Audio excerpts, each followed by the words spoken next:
Can you hear me? I can hear you. Good evening, everyone.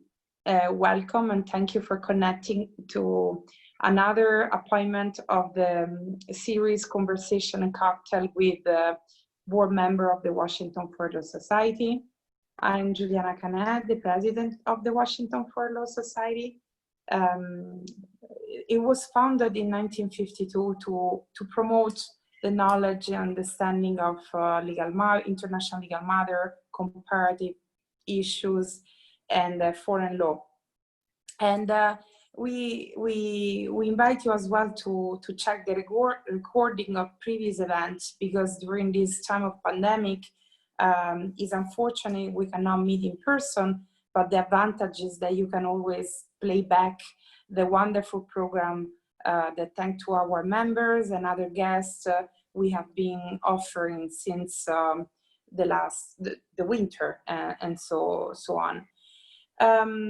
This event will be recorded. I'm actually starting the recording now, and you will have plenty of opportunity to ask your question. So please feel free to use the Q&A chat box, and we will get to the question toward the end of the event. I'm sure our hours with the board member will go very fast.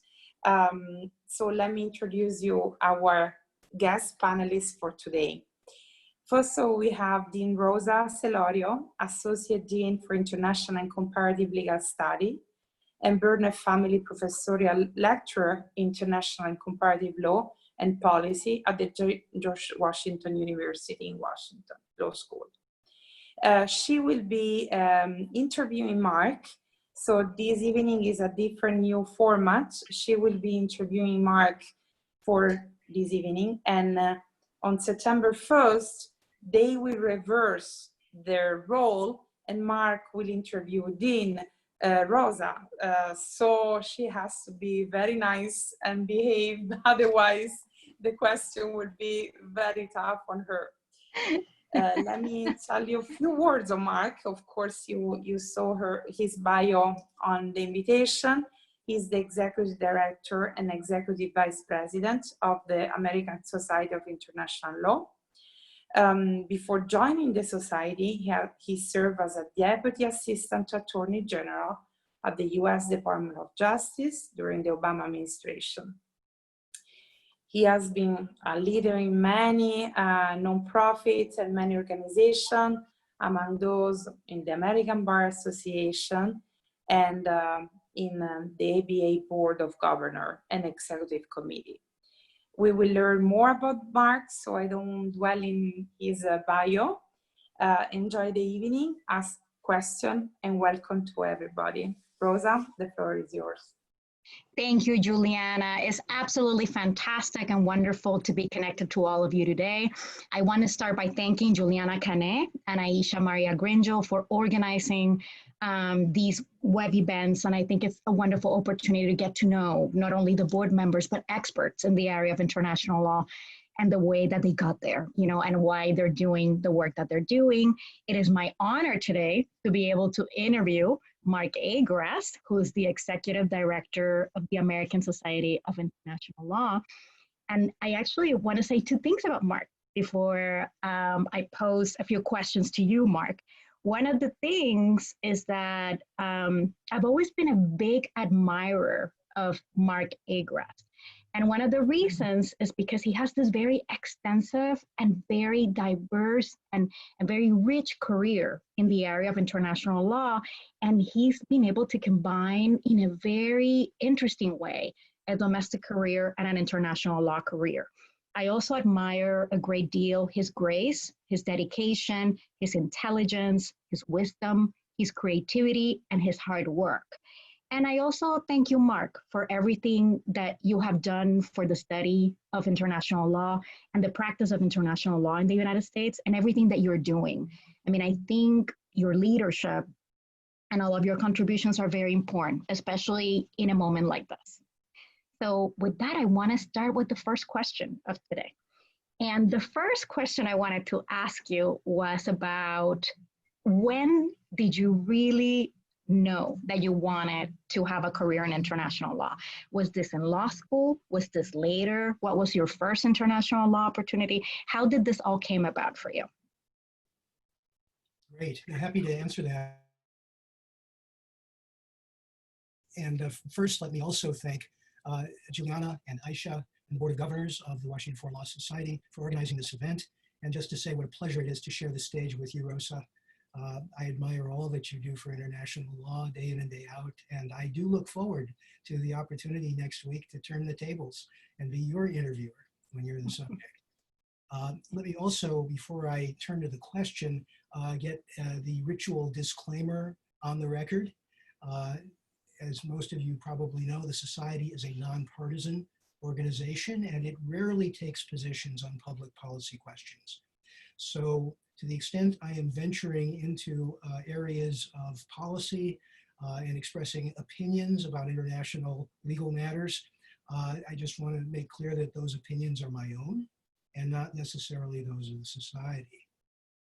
So to go to your question, I'm tempted to say it was prenatal. I think my attraction to these issues, but certainly it was early in my educational life that I became very focused on fields of international human rights, civil rights domestically in the United States, and various subsets of those at various times in my career, in my life. I've been active in various social justice movements. Those remain very important to me, and I think they gave me a grounding that has been useful for what ultimately became a legal career.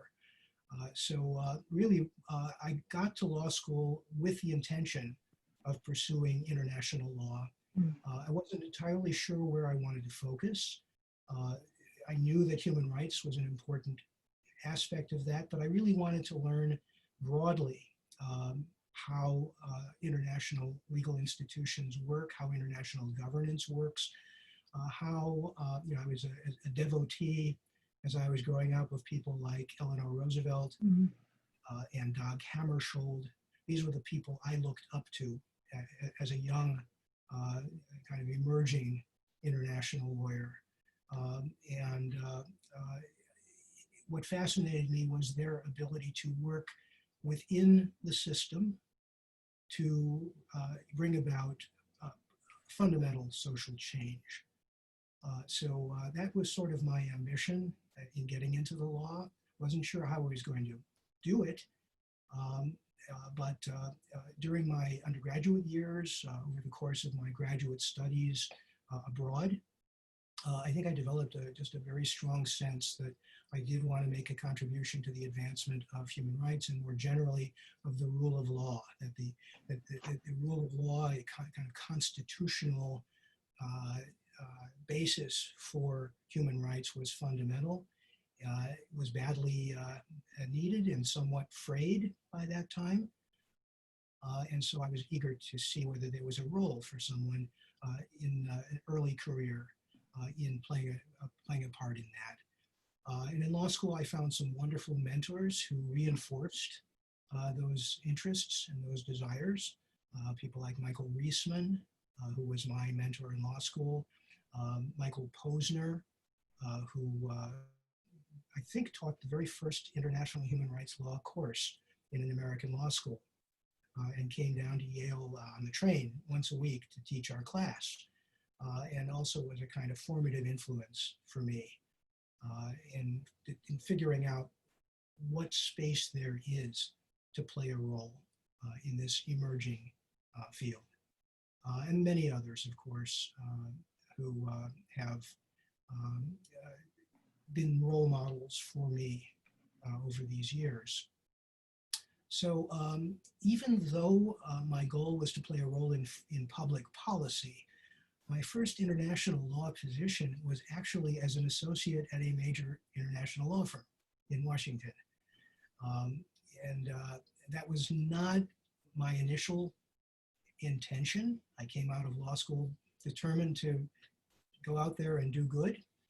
But I also realized that doing good requires that you master a set of tools. And I didn't really have those tools coming out of law school. Um, I will not say anything to reinforce the common prejudice against Yale, although it's all true. We learn the theory. We don't necessarily learn the practice, and you sort of learn that on your own, and that's okay. But I realized that I needed to do that, and so I did join an international practice. It was also a very excellent practice, and I learned a lot. I continue to benefit from being exposed to the corporate legal environment, to the rigors of sort of adversarial legal practice. And so I did that for a number of years before finally turning to my real dream, I guess, of finding a role in government in support of civil rights and human rights. Thank you, Mark. And one question connected, a second question connected to what you just shared with us. You've had a combination of national and international law experiences. How have the national law experiences shaped or helped you in your international law work? How do you think the dots are connected? Well, I think there are a number of connections, and some of them are sort of fundamental connections about learning how to think in certain ways and learning how to work with different kinds of people. So at that level of generality, spending time in government is a tremendous experience. It's a great honor to be in the administration, whether you are a career or, as I was, a political appointee. I think the opportunities, the Department of Justice particularly considers itself the world's greatest law firm. And in many respects, that is kind of what it is.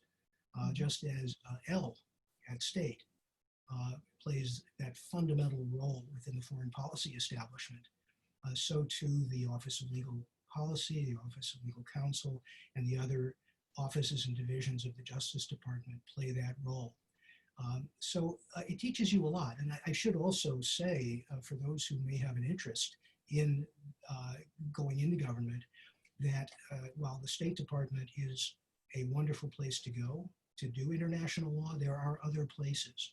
And one of those is the Department of Justice. So as you think about your opportunities, your options, don't limit yourself to a single focus. The Justice Department, among others, stands at the very center of international policy and international law. The department is engaged in virtually every international legal issue that comes through the federal government. And my own role was actually kind of a cross-cutting one. And that was essentially, I would say, working at three levels. First, I had a role in developing consensus at the political level within my own department. We would debate what position the department should take on a given piece of legislation or a given policy proposal. We would fight it out with the other federal agencies and departments, usually mediated by the OMB clearance process. And I was kind of the department's player in that process. I was the department's representative in trying to get our position adopted in that process. So if there was testimony that had to be written, it had to be vetted with everyone that had an interest throughout the government. If there was a policy proposal, and so forth. So that was tremendous training in the art of consensus building, in the art of persuasion, in the art of negotiation with counterparts across the administration. And then the other part of my job was really the external part, and that was engaging with Congress, with congressional committees for the most part, on legislative and oversight matters of interest to the department. So once we had a cleared position, we took it up there, and again, we tried to prevail in getting our position adopted whether it was on legislation or on an oversight issue. So all of this was really great training, I think, of a very general nature as well as a specific one. I think it helped me to learn to balance competing priorities, to find consensus, as I mentioned. And I think probably the most important thing I learned going to the administration was that the more you look at complex issues, the less black and white they seem. This was a bit of a revelation to me. You know, I had been on the Hill and then I'd been in a think tank. I worked on a lot of issues that ultimately became part of my portfolio at the department. And, you know, you have a certain mindset when you're in the nonprofit sector, and you have a mission and you have certain goals that you're pursuing. When you're in government, you see a lot more parts of the elephant.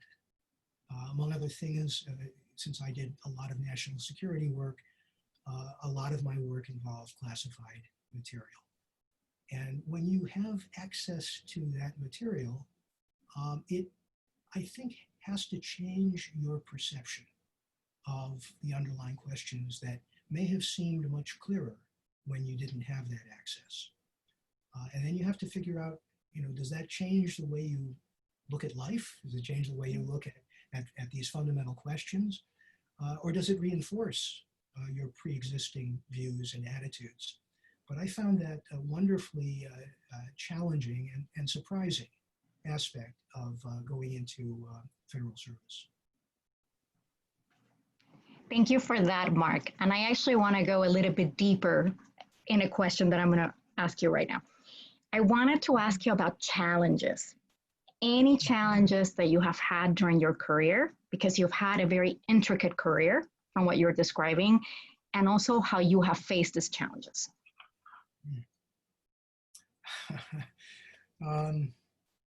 Well, I guess I would say that my main challenge has probably been learning when to say no. You know, listening to that voice that says you are or are not on the right track. I'm one of those people who tended to be interested in everything, had a hard time settling on what I really wanted to do, what I wanted from life, for that matter. I think my main challenge was figuring out what made sense and what really didn't. And you know, you have to look at your own motivations. Why are you doing the things you're doing when you could be doing those other things? You know, I think it took me quite a while to figure that out. That's probably one of the reasons I've tried so many different things. You asked what the strategy was. I'd say my main strategy was experimentation, taking chances, trying to discern my true path. And I guess I'd have to say also that I'm still working on it. I want to follow up with that, with a question actually on your work at the American Society of International Law, right? Because it's one of the leading international law organizations in the world. You're the leader, and it's such a huge organization in terms of thematic areas and priority issues, and experts connected to it from different fields. And I have two questions about ASIL. One of them is, how do you define priorities in an organization like ASIL? How do you define strategy? And also, how is ASIL facing our current moment? I mean, the COVID pandemic and everything that's happening in the United States, particularly at the moment. These are very complicated times. Yeah, no, I agree. And those are questions we think about all the time. I should say, first of all, that I am among the leaders of the society, but its real strength is the diversity of leadership that it brings to bear on international legal issues.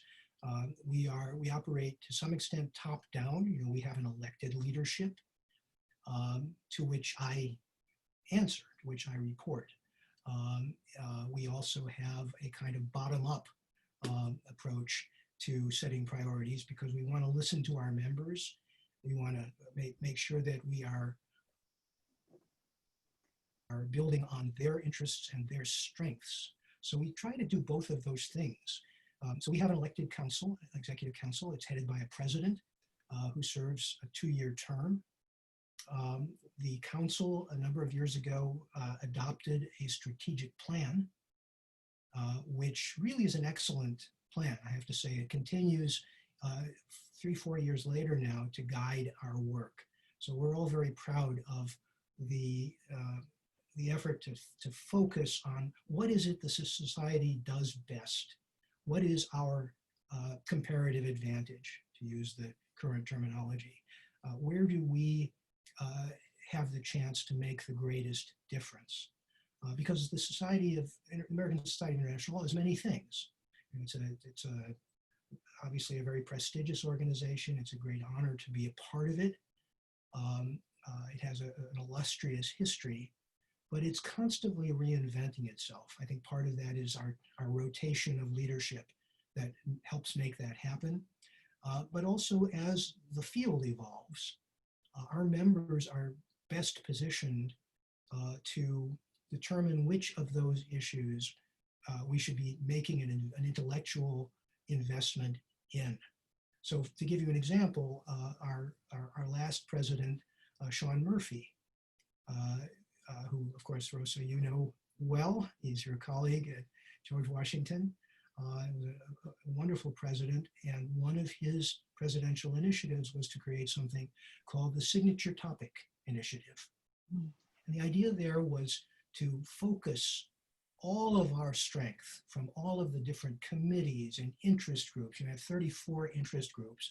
They're all working on every possible topic in international law, but there are some topics that sort of rise to the top. They bring out commonalities, and they help to integrate our overall approach to international legal issues. So we just completed our first 2 topics. One was on atrocity prevention.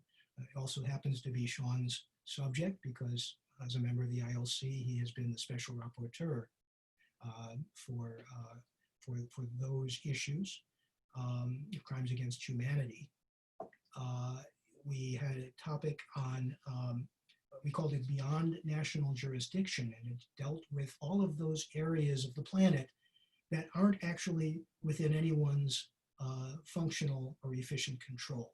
So outer space, the oceans, cyberspace, all of the places, some of them are physical places, some of them are notional places, virtual places, but all of the areas in which it's essential to create collaborations, interdisciplinary within international law, but also with people in other disciplines. And it's been very, very successful. Those 2 topics expired as signature topics after 2 years. They produced a wonderful body of work, which is all still available on the ASIL website. But we've also just adopted a brand new signature topic, and perhaps not surprisingly, it's on climate change. Surely, at least before COVID, the issue of our time, and remains so. So we have brought together our various interest groups that have an interest in this area. We've recruited leaders under our current president, Catherine Amirfar, to build out a website or web page, to create programs, to create studies, to do research, to do scholarship focused on climate change and international law. And I guess every topic we take on is really X and international law, because that again is where we make our contribution in making sure that these are understood to be integral to the study and practice of international law. And so that is one of the ways we do it.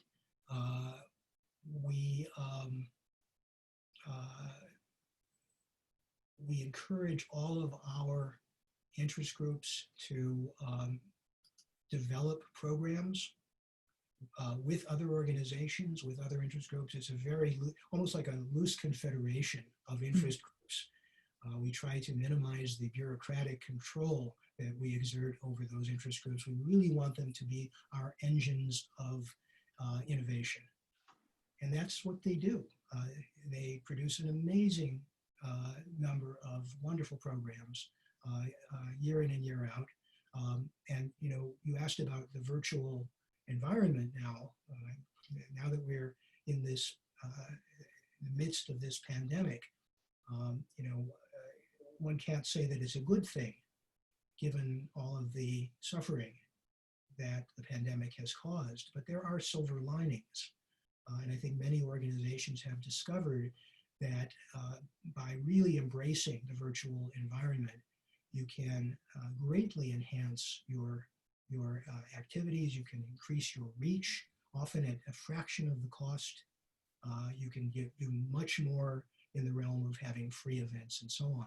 So we've really expanded our online presence in the last few months. We transformed our annual meeting, which normally takes place at the Washington Hilton Hotel, into a 2-day virtual event. I think it captured all of the content of the original event, and we tried to make it a dynamic and interactive experience.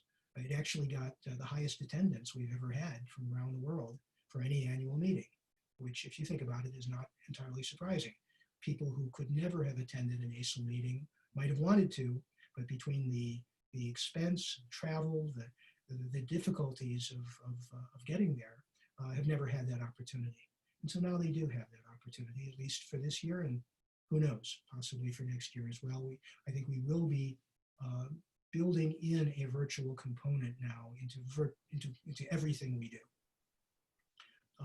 So the only other piece of that I'd mention is that we are now offering events on almost a weekly basis, and sometimes twice a week, because our interest groups are so excited about this opportunity. They are making abundant use of the technology, and we have a program committee that is launching a whole series of programs. For example, our new series that just launched this week on international law and the 2020 presidential election, to look at what's at stake for international law in the decision that the American people are about to make. So I invite you to tune in. I can do a quick commercial. Go to asil.org and you will find the portal to sign up for those programs.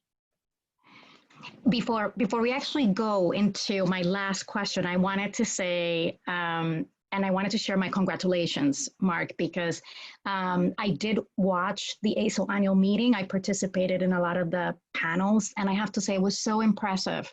And it was such a wonderful opportunity to connect with so many people from around the world.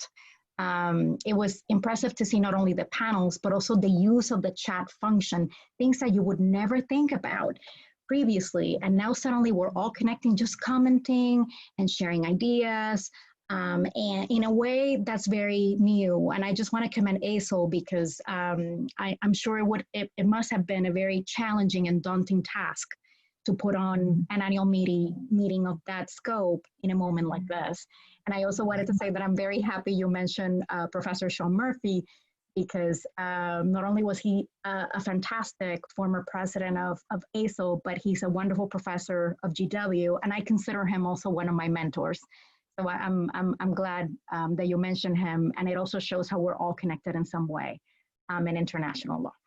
So I wanted to ask you a last question before we actually move on to questions from the audience. And there's a lot of young people connected to this event, you know, and a lot of people, young lawyers trying to make a career on international law. And I wanted to ask you, what kind of advice would you have for them? Great. Well, thank you very much. And I appreciate your comments about the annual meeting. I'm glad you were able to be there, and so many GW students were able to be there. I think it was a fairly terrifying prospect to have to strike the set, as it were, to take our annual meeting apart after it had been meticulously planned for a year. but our annual meeting committee, which is a group of volunteers, 24 of them, just did an incredible job of reimagining the meeting.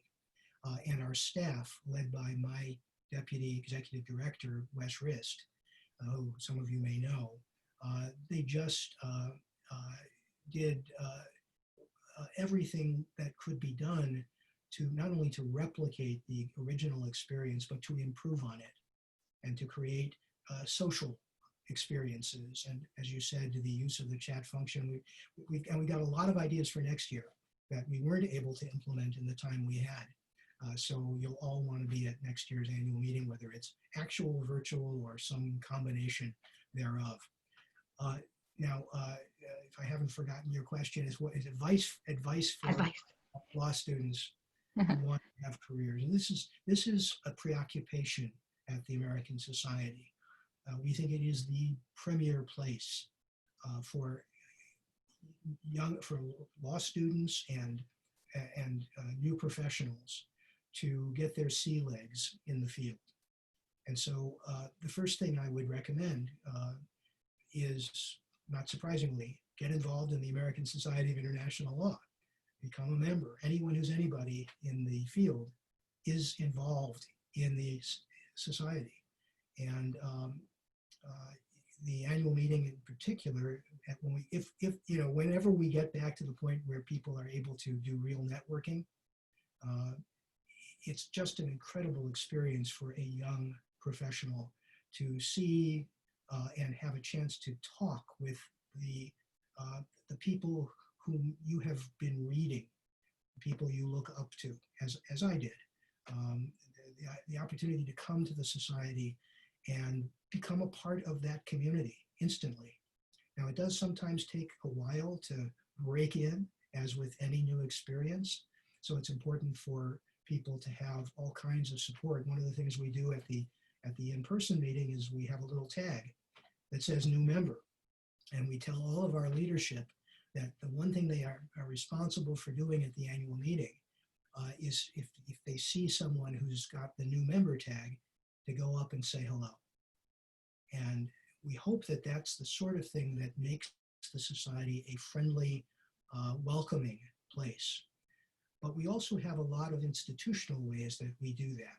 And we encourage people to get involved in committees, in research and writing. We have mentoring programs. We have professional development programs. We have at our research forum, which I shouldn't fail to mention, it's coming up in the fall, and it will be also a virtual meeting this year. We have presentations, essentially juried presentations of works in progress. We have 70 mostly younger scholars who will be presenting their work and having it critiqued by some of the leading lights in international law. It's a wonderful experience. Some people are afraid they will find it intimidating. They rarely do. I think people leave that experience feeling enriched and excited and part of the family. And so that's a very important thing we do. We have at the annual meeting and at the research forum, various professional development activities, including a roundtable that we do with the editors-in-chief of the American Journal of International Law, our flagship publication. And they sit and talk to students and new professionals about how to get published. What do journals look for?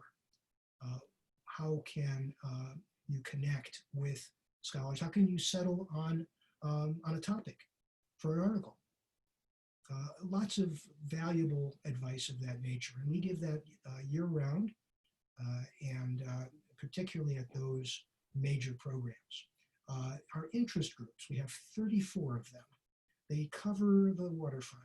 I don't think there's a topic of international law that is not dealt with by an interest group. And the reason I say that is because when we discovered that there is such a topic, we create an interest group to deal with it. So those are wonderful entry-level ways to get involved. As an ASIL member, you can join any number of interest groups. You join them all if you want, or focus just on the ones that are really of particular interest to you. You can use them to explore areas you don't know much about, or you can use them to delve more deeply into areas that may actually be of importance to your career. So it's, again, a great chance to get to know the people in those subfields and to be put to work, organizing a program, a panel discussion, writing a newsletter. There's just an endless amount of interesting and useful work. Some of the interest groups do conferences. Some of them do symposia.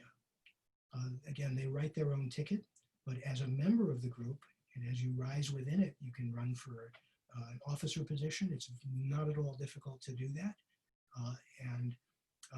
We have some of our interest groups that actually have very young leadership. People who've been in practice perhaps only 2 or 3 years in some cases. Others are led by people who are recognized authorities in the field. But it all works, and I think you find your own level. And there are people at our headquarters at Tiller House and on our board who are more than happy to help you and to help you find your way. And I just wanted to echo what Mark said, especially to the young lawyers that are connected, that an organization like the American Society of International Law is a great forum to be involved in. I mean, you do make an incredible amount of contacts. You get a lot of exposure to contemporary issues in international law. And at the end of the day, you get to know a lot of people as well. And this is very important in the field of international law. So I want to commend Mark for the work he's doing in ASIL.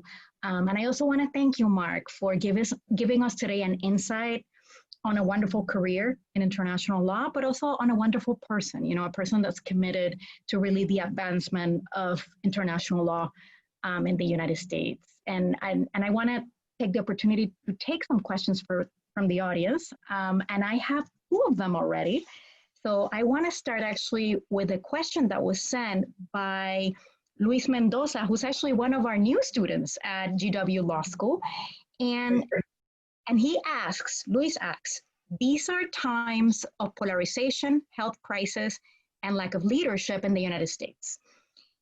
And he wonders whether this is an opportunity to rethink American exceptionalism and to increase the participation and role of international organizations in US life. That's one question. That's a great question. It is a compound question, so I'll have to think about how to answer it succinctly. You mentioned exceptionalism, and we think about that as well, but I think in a way it may be more of a slogan than a coherent philosophy, either by the people who advocate it or by the people who are appalled by it. I think that the idea of exceptionalism probably originated with Tocqueville, or certainly the Puritans, the shining city on the hill. America as the guide, the light to the nations, and almost really very much in a biblical sense. And that, to some extent, it was used to promote American moral leadership in the world. And unfortunately, it also has been used to promote imperial adventurism. We had on one hand the Marshall Plan, on the other hand we had the colonization of the Philippines. And today, unfortunately, I think it's being used to support the idea that America is not really a part of the world like other countries, that it is a nation apart, that it owes nothing to the world and can go its own way. And for those of us who believe that it's really important for the United States to remain engaged in an international legal order that it did so much to bring about, this is obviously a very disturbing development. I guess another part of the question from Luis was about multilateralism, multilateral institutions. And I guess what I would say is I completely agree with what I think is his premise, that it is important for the US to re-engage whenever that time comes, whether it's after this election or in the future, that framework of international and regional agreements and alliances is what has really helped to maintain the peace and stability in the world. It may not be the only way or the best way, but it's the one we have. And so I hope that it will be possible to rebuild it in the years to come. But it's going to take a lot of hard work by a lot of really smart young international lawyers, Louise. Thank you, Mark. So I have actually some wonderful questions by Deborah Decker. One of them is, what do you think are the most pressing issues in international law today? And which issues do you think that a new administration in the United States, whether it's a continuance of Trump or whether it's President Biden, what should they be focusing on? And then she has a very intriguing question. If you weren't a lawyer, what would you be doing? Well, that question I can answer, but should I take them in order? The most pressing issues. I think I'd go back to what we were talking about before. I think there's a kind of meta issue that is kind of behind all the others, and that's the decline in the rule of law around the world, including in this country. As an extension of that, the sort of the fracturing of what is generally called the rules-based international order that has helped maintain that peace and stability. I think those are the two related core problems that run through everything else. I guess the corollary to that is that because of those problems, the international community has been unable to engage in the kind of concerted action that is needed to counter emerging threats to stability and to the well-being of communities around the world. A few examples would include cyber threats, which was the topic of our program this week, climate change, as I mentioned earlier, crimes against humanity.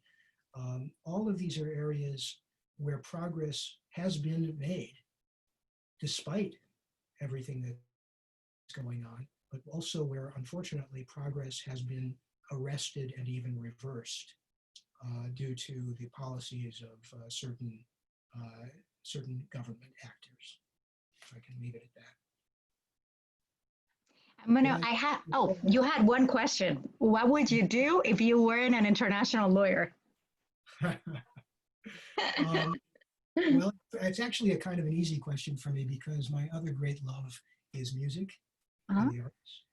And I gave serious thought I was at serious risk of becoming a classical musician in real life. It's still a big part of my life today, although I obviously chose a different path. So that's my other love. And I imagine I'm not sure I could still do it anymore. It's a discipline like any other. You have to keep it up, and it's very difficult to do it while you're working full time doing other things. But it is certainly the other path that I nearly took and think about having in my life. I think we're all very happy you chose this path, even though we're very intrigued about the other path. Yeah, but you have to understand, my musician friends are very happy I chose this path. So. I have some questions from the chat. I have one in which the question is, how crucial is it for international law academics to be involved in international legal practice? Great question. And I guess I would say that it's part of being a well-rounded lawyer, international lawyer, and part of being a well-rounded human being to try to explore all of these things. I think that is to some extent what I have tried to do in my career. I've done a little of all of those things, and I'm very glad of it. Not all of them, it became clear to me that I was not destined for private practice, but I'm very glad that I did it. I think it's part of, for the same reason I'd urge people who aspire to, even if they want to specialize, to read widely, to think broadly. Don't just read law, don't just read international law. Spend time in other countries and cultures, at least when that's possible again. And in the meantime, try to expose yourself to all of the things in the world that you're not going to choose as your area of specialization. I think that's the best preparation for life and the best preparation for law. So I would say be great as an academic to spend a little time in government or a little time in practice, a little time in a non-governmental organization if you haven't done that. It's not clear from the question whether this is a student, but no, this is not. This is an associate professor. I didn't read to the end. Obviously, somebody who already has a lot of that life experience. But for the benefit of your students, I would urge, and perhaps you do this, urge them to be as well-rounded as they can. Don't settle too quickly on what you think you want to do, because you may surprise yourself. You may wind up, one of the other things I nearly became was a tax lawyer. Not because I was in any way attracted to it, but because I spent a summer at a law firm where they had me doing tax cases, and they were international taxation.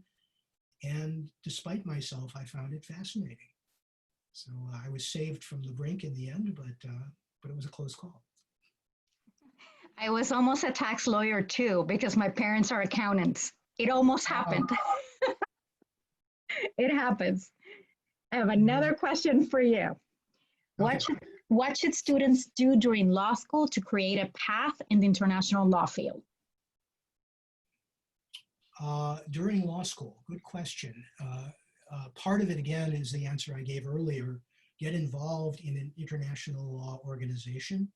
The one I recommend is obviously the American Society. I think it has the greatest breadth, and it is the place to be. I am a biased observer, but I think trying to speak objectively, it's where you will get that range of experiences and connections within the field that you are looking for. As far as other options, again, look at clinical programs in law school. If you're, I don't know where you are in law school, but if your school has a program in international human rights or international arbitration, give it a chance, see if it's something that appeals to you. At the very least, it will inform you about how other parts of the international law firmament actually operate. So I would make the most of those. In law school, there's the Jessup competition, which I'm sure you're familiar with. It actually used to be a part of the American Society long ago. It was part of ASIL. It is now part of an independent organization, the International Law Students Association. A very important organization, and the Jessup competition is very inspiring, and it's a wonderful way for students to learn about international law and to have a chance to actually argue cases. It's essentially a moot court process at the international level, and there couldn't be a better training than that. Finally, I'd get involved in if your law school has an international law students group, or even better, an international law journal. That's something I did. We didn't have a student group at Yale, but we did have a journal, and I became the editor-in-chief of the journal, and that was, again, tremendous preparation for what I'm doing now. Thank you, Mark. I have two additional questions for you. One of them is, how do American international attorneys address consistency issues that may arise during changing administrations, especially when an opposing party is elected to the presidency? Well, I have to say I would give you a different answer to that question if you'd asked me 2 or 3 or 4 years ago, because the norm has always been a norm of continuity. state succession. The successor government recognizes the acts of the prior government and stands. It's almost a kind of a version of stare decisis. You don't simply get into office and repudiate everything your predecessors did. Unfortunately, of course, that is not what has happened in the last few years. And as a result, again, I'm not making a political comment, I'm making I would say a procedural comment, because it is going to make it much, much harder for people trying to interpret and apply the rules of the road, not just in international law, but in every area where regulations have been reversed, where institutional memory has been erased. The values of continuity, which really reside with the civil service in the first instance. As a government appointee, the people I looked to try to find the right answer were the people who've been there for 30 and 40 and 50 years. We just honored a person like that at the Society who had recently died. His name is Bob Dalton. He was a lifelong member of the Society, possibly the greatest living expert in treaty law throughout his career. He was in L at the State Department, a wonderful human being and a great, great lawyer who made his career advising people who came into the agency knowing very little about the history they needed to learn, and about the mores of the institution and the culture of the institution. And that was what he did. And I had people like that at Justice, who were my go-to people on issues that I found difficult and challenging. First, you have to know where we've been before you can know where you want to take the government and what policies changes you may or may not wish to make. And I was often persuaded, sometimes not to do what we came in thinking we want to do. And other times, they saluted when we said, no, this is appreciate the advice, but we're gonna do this. The thing is, I really do believe that we respected the career service, and I think they deserve respect, and that's what's been lacking over these years. So not exactly the question that was asked, but how do international attorneys address problems of consistency? We're about to find out. I hope that what we're looking at is a restoration of that sense of continuity. If and honoring the people who maintain our government, who are not beholden to any political party. This has been a terrible period for them. They've taken an enormous amount of abuse, and I think it's really important, if the opportunity arises, to let them know how much they are valued, and to try to encourage people to go into this field, to go into the government. Right now, I'm not sure I could advise anybody to do that in their current circumstances, but I'm confident it will change. It will change sooner or later. And it's just so important not to lose all of that talent and all of that dedication. And I have a last question in the chat, and it's a question about challenges. There's a question about what are some of the more challenging examples that you have had to address in your career? You mean, do you think, I'm not sure what the question's getting at. Is it substantive challenges, specific things, or just? I think probably substantive challenges, issues that you've had to face and that you've had to be strategic about addressing. Mm-hmm. Well, certainly every day in the government is like that. Things come at you that you could not have anticipated, and even within a given administration, even without arguing about continuity or consistency, even within a given administration, you have different interests, different centers of power, if you will, and different government departments will take a different view of the same question. So I think it is very challenging, and if you have the right temperament for it, it's a terrific thing to do, to try to help bring concord, try to see opportunities for compromise, and to get things done. Again, making use of the tools and the talent that's available to you.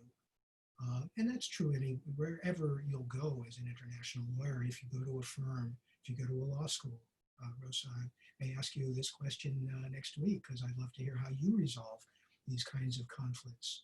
It's part of doing business as an international lawyer. And I think part of it is also just being a good listener.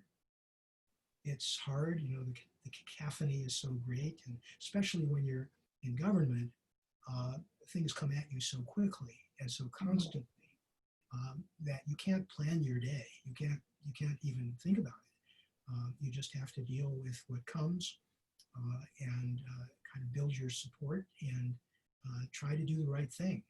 Try to take the best advice you can and encourage your people. If you're fortunate enough to be in a position of leadership at some level, encourage your people to give you their best, frank, unvarnished advice, not to sugarcoat, and don't take their heads off when they follow that direction, because more often than not they are saving you from an embarrassment or a dangerous decision that you might be inclined to make if you don't take advice. So I think that's how I'd answer that.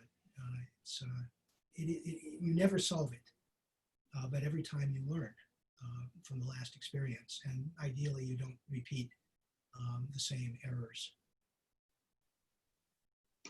Mark, it has been an absolute pleasure listening to you today. Thank you so much for sharing your wisdom and all of your insight with us. And I really very much look forward to having this conversation with you again on September 1st. And I want to thank so much Juliana Cane and also Aisha Maria Grinjo. And I also want to give a shout out to the work of the Washington Foreign Law Society as well. I think ASIL is a fantastic organization for networking, and I think the Washington Foreign Law Society is also an incredible forum to go to events, to meet practitioners, and to interact with wonderful figures in international law. So I want to commend Juliana for all of your work as a leader of this organization as well. And thank you also for all of you that connected. It's wonderful to see so much interest in international law. This is what we're working for. Thank you, Rosa. Thank you. Thank you, Mark. Thank you for opening a window on your experience, and Rosa for your passion. To all attendees, please, this is just part 1. Remember, you will have the recording soon.